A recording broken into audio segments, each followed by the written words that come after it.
महाराष्ट्र राज्याचे उपमुख्यमंत्री अजितदादा पवार यांच्या नेतृत्वाखाली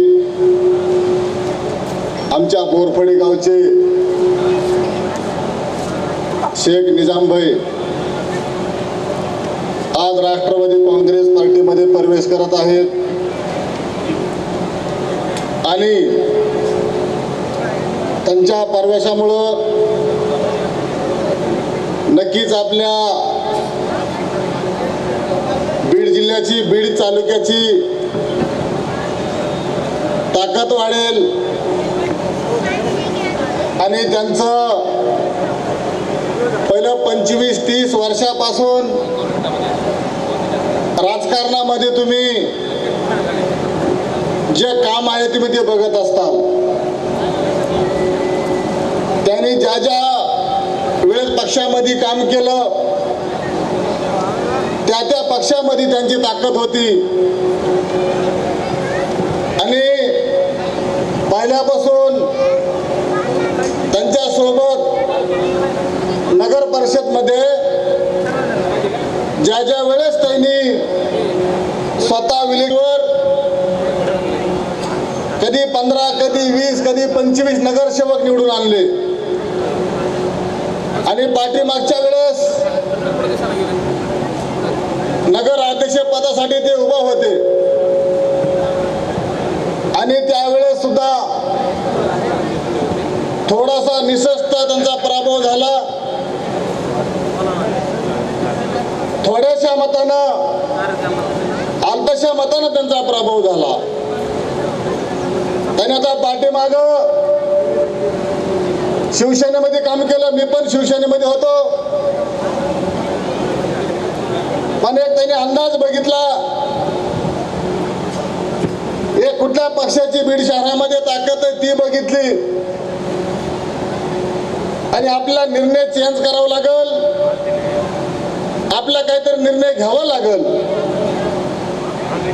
त्या हिशोबानं अमरसिंह पंडित साहेब, आमदार विजयराजे साहेब यांच्यासोबत बैठक घेऊन त्यांच्यासोबत काही गोष्टी बोलून आपल्या राष्ट्रवादी काँग्रेस पार्टी पक्षामध्ये त्यांनी प्रवेश करायला जाहीर केलं. पण मला एवढंच बोलायचंय, तुम्ही आता पक्षामध्ये आलात, आता नगरपालिका असेल, जिल्हा परिषद असेल, पंचायत समिती असतील, तुमच्या माध्यमातून नक्कीच पक्षाला फायदा होईल आणि तुमचं राष्ट्रवादी काँग्रेस पार्टीमध्ये तुमचं स्वागत आहे. आज तुम्ही जे जे आपल्या अजितदादा सोबत आहेत, तुम्ही पाठीमागे बघत असताल, ज्यांनी ज्यांनी प्रवेश केले, जे जे पार्टी पक्षामध्ये आले, बरेचसेच काही आमदार झाले, काही खासदार झाले. मुद्दा असतोय की लोक काहीतरी यायचं कशामुळे यायला लागलेत. याचं एकच कारण आहे, अजितदादांचं काम हे त्यांचं नंबर 1 काम आहे. सांगितलं की काम करतात, काम वेळेवर पाहिजे असं सुद्धा काही जणांना, बऱ्याच जणांना आवडतं. आणि दुसरा विषय, आज निजामभाई राष्ट्रवादी काँग्रेस पक्षात आलेत. ते ना मी दोघं मी बोरफडीचे आहोत आणि यावेळेस त्यांना नक्की आपलं नगराध्यक्ष करायचंय. कारण त्यांचा पहिला जे थोड्याशा मतानं जे पराभव झालाय त्यात आपण सर्वजण त्यांचं ते भरून काढू आणि त्यांना ह्या बीड शहराचं नगराध्यक्ष आपण करूया.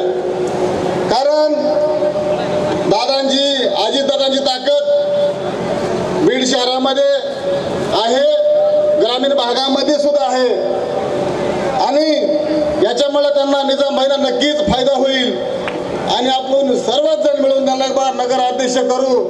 एवढंच बोलता थांबतो. जय हिंद, जय महाराष्ट्र.